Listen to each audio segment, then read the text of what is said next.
Para moitas das nosas veciñas, moverse por Ponteareas supón unha loita diaria. Se vives nunha parroquia, semella que só hai unha opción, desplazarse en coche privado. Persoas maiores ou sen carné quedan esquecidas, sen posibilidades reais de desplazarse ao centro.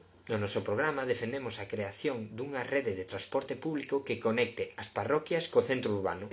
Autobuses regulares con horarios adaptados ás necesidades reais da xente. Os espazos públicos en Ponteareas seguen priorizando o tráfico de vehículos motorizados, ignorando as necesidades dos peóns. Persoas con TEA, por exemplo, poden sentir unha sobreestimulación sensorial debido ao ruído e ao caos do tráfico, algo evitable cun deseño peonil ben planificado. A nosa proposta é transformar zonas chave en espazos exclusivamente peonís, asegurando unha accesibilidade total para todos os colectivos, ademais de instalar pavimentos accesibles, eliminar bordes elevados e ampliar beiras rúas para posibilitar un acceso universal. Hoxe, Ponteareas carece de alternativas sostibles ao transporte motorizado.